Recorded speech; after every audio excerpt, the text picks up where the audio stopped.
Je m'appelle Amandine Potier, je suis psychologue, je pratique aujourd'hui la médecine de l'âme et je suis également ce qu'on appelle un canal de guérison, c'est-à-dire qu'à travers moi vont passer des fréquences énergétiques, des fréquences vibratoires qui vont me permettre de vous accompagner à transmuter les énergies qui n'ont plus lieu d'être à l'intérieur de vous.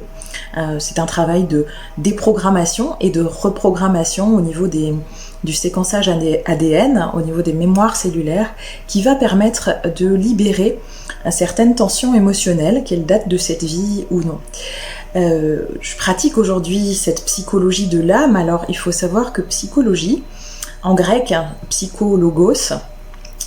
logos, ça signifie, psyché c'est le souffle de vie.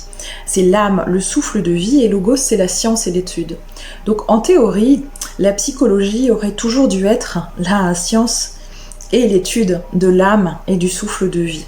En pratique, dans nos sociétés occidentales, on a perdu complètement cet aspect-là et il a été désolidarisé de la pratique de la psychologie telle qu'on la connaît aujourd'hui.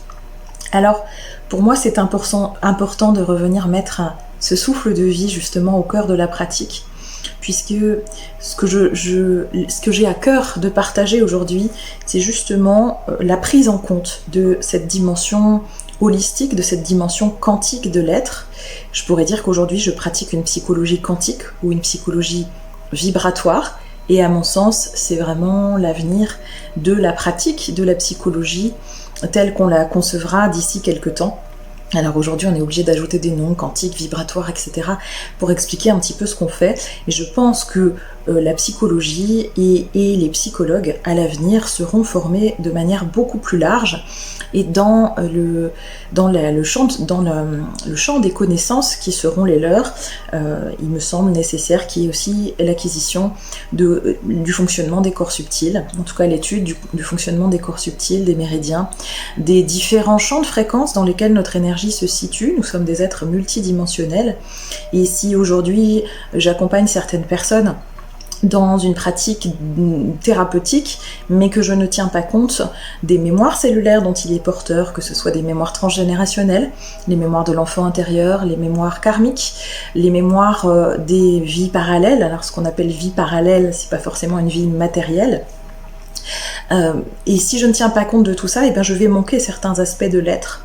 Alors bien sûr, ça serait illusoire de penser avoir toutes les informations concernant qui nous sommes, mais en tout cas d'essayer d'élargir le plus possible ce champ et de venir l'intégrer. Et pour moi, cette psychologie que je vais qualifier de quantique ou de vibratoire, c'est vraiment la pratique nécessaire vers laquelle nous allons tous tendre à partir d'aujourd'hui et certainement encore mieux demain. Il y a de plus en plus de psychologues d'ailleurs qui ont cette ouverture-là. C'est pas forcément affiché ouvertement, mais en tout cas il y a de plus en plus cette ouverture aux multidimensions, à la conscience supérieure, au monde invisible, au monde subtil et aux expérimentations et aux expériences qu'on qualifie encore aujourd'hui de non ordinaires et qui ne sont pas expliquées par la science moderne, bien que nous commençons à avoir des explications par rapport à la physique quantique. Je côtoie aussi dans ma pratique beaucoup de médecins généralistes, médecins psychiatres, qui eux aussi s'ouvrent à tout cela, mais qui bien sûr ne peuvent pas porter ce message-là ouvertement, parce qu'il y a des règles encore en France, et parce que la France est un peu en retard aussi sur les avancées de nos compréhensions en dehors des mondes matériels.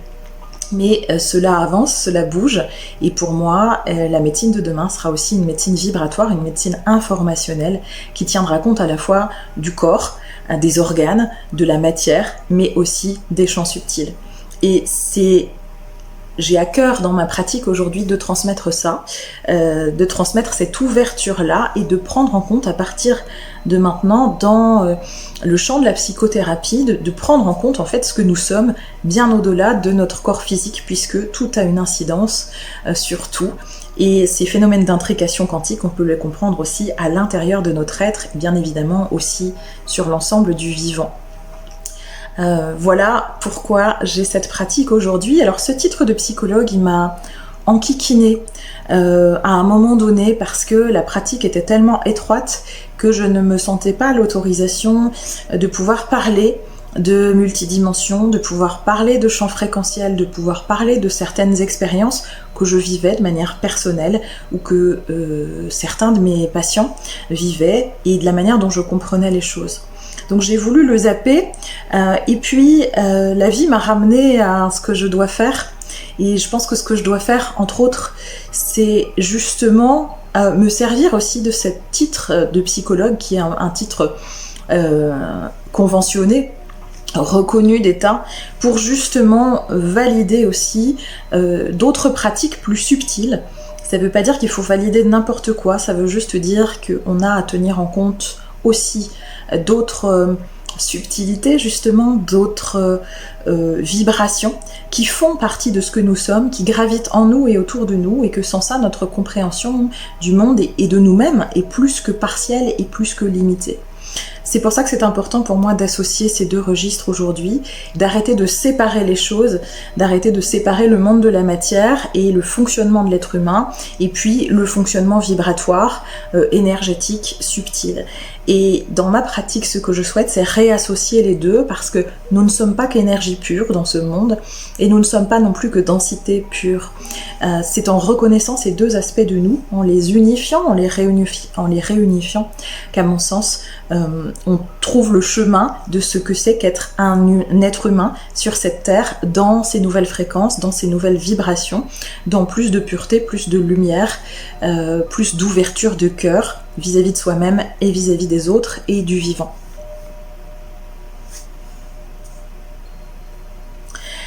Alors, j'ai une formation qui est tout à fait, on va dire, traditionnelle au départ. Je suis donc psychologue clinicienne depuis 18 ans, je crois, maintenant. J'ai une formation en psychopathologie et en psychotrauma. Je me suis formée pendant 3 ans à l'hypnose, donc je suis également hypnothérapeute. Je me suis formée à l'EFT, qui est une technique de libération émotionnelle. Je me suis formée à la systémie, à la thérapie familiale, et j'ai eu un parcours de psychologue, on va dire, assez classique, dans une fac purement psychanalytique au départ, lacanienne et freudienne. Je me suis intéressée bien évidemment à la psychologie de Jung, mais elle n'était pas enseignée à ce moment-là. En tout cas là où j'étais.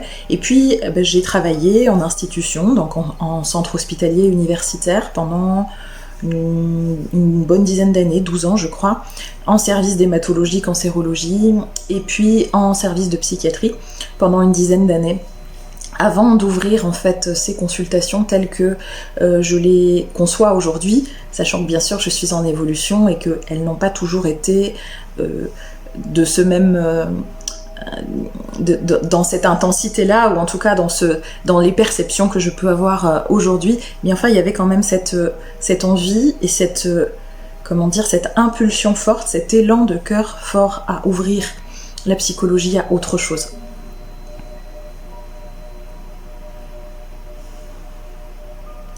Alors dans ma pratique aujourd'hui, concrètement comment ça se passe ? Eh bien, j'accompagne les gens en fait qui ont envie de reconnecter avec leur conscience supérieure, avec l'existence du champ quantique, de la trame quantique, qui ont envie de comprendre comment tout ça fonctionne. Et puis je pratique aussi des soins de libération. Alors très concrètement, ce qui se passe, c'est qu'en fait c'est un travail sur les mémoires cellulaires. Moi je suis juste un canal qui ouvre des portails, qui permet de reconnecter avec la géométrie sacrée du corps, c'est-à-dire que quand on vit des traumas, des phobies, alors je pratique beaucoup les libérations autour des phobies, des chocs traumatiques, des angoisses, mais aussi les libérations karmiques, les libérations sur des plans plus subtils. Donc très concrètement, je reçois l'information, alors c'est souvent sous forme de mots, c'est-à-dire que je sais ce que je dois demander pour vous au moment où vous venez me voir pour un soin. J'ai les gros titres en fait, si vous voulez. J'ai les gros titres, par contre je vais pas avoir le détail. À partir de là, j'ouvre certains portails dimensionnels. Alors ça peut sembler un peu fou dit comme ça, mais moi je me représente les choses vraiment... pour moi l'univers est holographique, et c'est une somme d'informations dans le champ quantique en fait. Et quand on vit des choses compliquées dans notre dimension humaine, eh bien ce sont ces informations qui ont d'une certaine manière été déviées de la source, de la fréquence originelle, de la fréquence source, et donc on vient déprogrammer, c'est-à-dire réinformer les mémoires cellulaires par l'intermédiaire de l'eau dans le corps, c'est-à-dire que techniquement c'est la structure de l'eau qui est modifiée et qui vient ensuite réencoder les mémoires cellulaires et l'ADN. Et donc on vient dire à ces mémoires cellulaires, qui sont des petits capteurs en fait, qui vont enregistrer tout ce qu'on vit de beau dans la vie, mais aussi tout ce qu'on vit de difficile. Et donc on vient dire à ces petits capteurs, oui c'est vrai, tu as vécu cet événement-là, tu as vécu cette situation-là, tu as vécu cette relation-là, tu as vécu des choses qui t'ont mis en difficulté, mais tu n'es pas obligé de réactiver le souvenir en permanence. Et bien sûr pour moi ça ne se limite pas à cette vie, c'est-à-dire qu'on a des mémoires de vie qu'on va qualifier d'antérieures, qui agissent à notre insu, puisque aujourd'hui on sait en psychologie, d'où l'intérêt d'associer aussi ces pratiques-là, on sait qu'à l'état de veille on utilise 5 à 10% des capacités de notre cerveau. On sait qu'en état d'hypnose on en potentialise à peu près 20%, et on parle d'ADN poubelle pour le reste, parce qu'on tout simplement on ne sait pas, on ignore encore aujourd'hui à quoi ça sert. Donc en partant de là, effectivement, on vient déprogrammer en fait, c'est comme un reset énergétique pour déprogrammer l'information qui est obsolète aujourd'hui et venir en prendre conscience et la libérer complètement. Voilà très concrètement dans ma pratique. Donc ça peut être la libération de tout un tas de choses en fait, de tout ce qui va encombrer au niveau émotionnel, c'est plutôt ma spécialité. Les indications sont très très très nombreuses. En fait les personnes viennent à moi en pratique et avec un problème, et voilà, on essaie de transmuter en fait ce qui peut l'être à un moment donné. C'est pas moi qui décide, ça passe par moi, et c'est aussi c'est vraiment un travail à deux, en duo. C'est une connexion en fait entre mon âme ou ma conscience supérieure et l'âme et la conscience supérieure de la personne qui vient, en fonction de là où elle en est dans sa vie incarnée, humaine, terrestre. Et puis on vient libérer ce qui est possible d'être libéré. Parfois ça peut prendre un caractère magique, c'est simplement parce que la personne est prête. Voilà, et que c'est le bon moment. Parce que souvent il y a tout un cheminement à faire quand on se trimballe des choses depuis des années, des douleurs ou des émotions qui ne partent pas ou qui sont réactivées, c'est parce qu'on a aussi tout un cheminement de compréhension à faire pour aboutir à cette libération qui parfois est très très très cristallisée dans notre corps et dans nos mémoires cellulaires. Alors en réalité j'ai toujours su qu'il y avait d'autres mondes. Depuis que je suis petite, je perçois des êtres qui ne viennent pas de cette terre, qui viennent me voir. J'ai aussi fait ce qu'on appelle des décorporations ou des voyages astraux en conscience qui m'amènent dans d'autres dimensions de l'espace-temps, en dehors de la planète Terre. Et j'ai beaucoup expérimenté aussi j'ai perdu des proches, comme tout le monde, des personnes de mon entourage qui sont décédées. Et j'ai pu constater à quel point, en fait, nos mondes sont proches. C'est-à-dire que quand on n'est plus dans notre corps physique, notre conscience continue d'évoluer. Et j'ai eu souvent l'occasion d'expérimenter, que ce soit pour moi ou avec les patients, des réconciliations, en fait, entre les mondes. C'est-à-dire que ce qui n'avait pas pu être vécu d'un univers dans le même univers, ici sur l'espace Terre, avec des membres de notre famille ou de notre entourage, eh bien, ces réconciliations étaient possibles entre ce qu'on va appeler l'au-delà et puis notre plan physique ici incarné, notamment la libération de secrets de famille, mais aussi du coup le pardon de ce qui a été vécu ici quand tout le monde était incarné, et puis de ce qui est perçu de l'autre côté du voile, et donc de grosses libérations, parce que ce qu'il faut savoir, c'est que ce qu'on n'a pas libéré ici, sur ce plan-là, les émotions dans lesquelles on est, la colère, la tristesse, l'amertume, la rancœur, etc. Tout ce qui n'est pas libéré ici devra être libéré de l'autre côté pour continuer à gravir les échelons de la conscience, parce qu'on ne peut pas s'alourdir de toutes ces choses-là si notre conscience veut continuer à explorer d'autres territoires, d'autres champs vibratoires plus élevés. Donc ça a été ces libérations-là profondes pour moi, cette prise de conscience-là. Ça a été aussi des prises de conscience de ce qu'est le vivant. Alors dans la communication avec les arbres, avec les pierres. J'ai reçu aussi des soins, des arbres, des soins importants. Je pouvais plus bouger, tellement c'était puissant, que ce soit avec les arbres, avec les pierres, mais aussi avec les organes de mon corps. La communication en fait avec du microcosme au macrocosme, en fait la conscience elle est partout, l'information elle est partout, et donc j'ai pu aussi aboutir à des libérations au niveau de mon corps physique en communiquant avec certains organes internes, dans la compréhension en fait du schéma qui se passait en moi et des libérations qui devaient être faites. Et ça je l'ai expérimenté aussi avec de nombreux patients. Notamment aussi des maux physiques avec certains patients qui n'avaient aucune source, aucune racine en fait, qui ne prenaient pas leur source dans un mal physique, organique avéré, c'est-à-dire que la médecine classique ne retrouvait rien. Et j'ai compris, parce que c'est toujours par expérimentation finalement qu'on avance, j'ai compris à ce moment-là qu'effectivement il s'agissait pour certains patients de défunts qui essayaient de se manifester depuis leur plan vibratoire et qui n'ont plus la conscience, là où ils sont, de comment ça interagit dans notre corps physique. Donc ça a été un apprentissage qui m'a beaucoup enseigné sur comment ça fonctionne tout ça et comment on peut comprendre ça aussi dans une dimension psychologique ici incarnée, parce que l'être humain il a ici ses émotions, ce qui n'existe pas forcément sur d'autres plans de conscience. Il y a les émotions, il y a le fonctionnement du corps humain tel qu'il est conçu aujourd'hui, le fonctionnement de notre cerveau, et donc on doit prendre en compte toutes ces polarités-là pour pouvoir intégrer au mieux les informations aussi qu'on reçoit de la trame quantique ou d'autres dimensions de conscience qui souvent s'interpénètrent aussi avec notre réalité quotidienne ici sur Terre. Donc il y a eu ça, il y a eu d'autres expériences aussi qui m'ont vraiment ouverte à plein de choses. J'ai pu ressentir et communiquer aussi avec des êtres de la nature. Alors quand je dis que j'ai pu le faire, c'est pas toujours moi directement.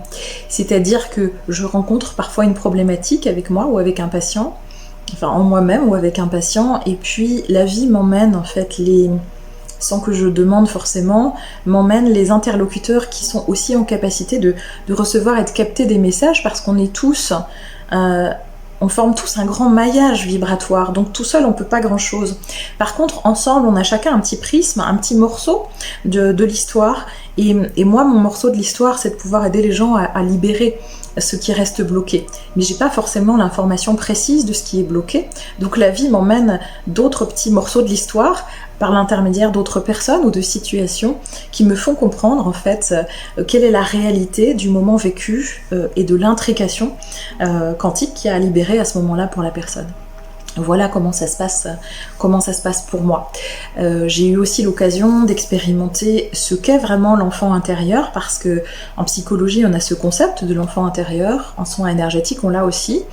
Et puis on ne sait pas trop ce que c'est finalement, ça reste en tout cas dans le champ de la psychologie, on en fait de très belles théories qui nous permettent de comprendre certaines choses, mais je dirais que j'ai vraiment intégré ce qu'était l'enfant intérieur quand je suis venue reconnecter en fait avec la dimension vibratoire de cette réalité qui continue à exister en moi et qui pareil est en mesure de transmettre certains messages, puisqu'en fait il s'agit d'informations. Et comme je vous l'expliquais, dans nos mémoires cellulaires, on a l'ensemble des informations de ce qui a été vécu au fil des espaces-temps, en réalité. Et donc on a encore codifié, encodé en nous ces mémoires de l'enfant que nous avons été, avec toutes ces blessures. Et cette mémoire est aussi une forme de conscience, une partie de notre conscience qui se superposent, je vois ça un peu comme des calques. Pour moi, il y a des calques qui se superposent les uns aux autres dans des réalités concomitantes, c'est-à-dire que notre calque d'aujourd'hui, il va pouvoir prendre en compte l'enfant que nous avons été, donc dans sa vibration qui existe toujours, l'adulte que nous sommes, la femme ou l'homme, dans le personnage aussi au travail, dans notre aspect professionnel, mais aussi les champs avec lesquels nous sommes en interaction, c'est-à-dire ici sur Terre, les êtres de la nature, les arbres, les végétaux, les animaux, les défunts, le monde astral, hein, avec toutes les vibrations, les énergies qui peuvent circuler dans ce monde astral et qui est très proche de la Terre. Voilà, et donc j'ai vraiment compris ce qu'était l'enfant intérieur et je l'ai vraiment intégré parce que j'ai pu discuter en fait avec la petite fille que j'ai été, qui elle est toujours dans sa réalité, donc qui était toujours coincée dans certains schémas de fonctionnement que je l'ai amenée à pouvoir libérer. Parce que ben là encore c'est intéressant, et là la physique quantique nous en donne certaines hypothèses, c'est-à-dire que dans cette trame quantique, il n'y a pas de temporalité comme la nôtre, en tout cas Chronos, le temps qui défile, n'existe pas de la même manière, et tout a lieu en même temps. Et donc, il faut savoir que quand on libère les blessures de l'enfance, eh bien, on libère l'énergie qui était bloquée à cet endroit-là, et on lui permet de mieux circuler à l'intérieur de nous, ce qui fait que on n'a pas la capacité, bien sûr, de changer le passé ou de changer l'avenir. Par contre, à partir de notre corps physique et de notre incarnation ici, on a cette possibilité de changer la vibration de ce qui a eu lieu avant ou de ce qu'il y a eu lieu après. Et c'est exactement comme ça que je viens avec vous déprogrammer et reprogrammer les mémoires cellulaires, c'est-à-dire qu'en fait on vient réactualiser d'une certaine manière l'énergie qui a été bloquée à un moment donné dans une situation pour la réharmoniser et que ça circule. Donc on a un pouvoir d'action majeur à partir de notre incarnation terrestre ici et maintenant, à partir de notre corps physique qui est un élément indispensable, qui est un vecteur de possibilités incroyables par rapport au plan subtil, et tout ça coexiste et cohabite en même temps et circule en même temps. D'où l'importance pour moi de travailler de cette manière-là aujourd'hui dans l'accompagnement thérapeutique entre terre et ciel, mais entre terre vraiment incarnée et dans la reconnaissance de l'être humain que nous sommes, et en même temps dans la reconnaissance de la divinité que nous sommes et des intrications quantiques existantes dans l'ensemble du vivant. Alors si vous êtes intéressé par la pratique que je propose aujourd'hui, eh bien je vous propose de me retrouver et de retrouver les prestations que je propose. Si cela vous a parlé, si ça a résonné pour vous, vous retrouvez toutes les informations en barre de description sous cette vidéo.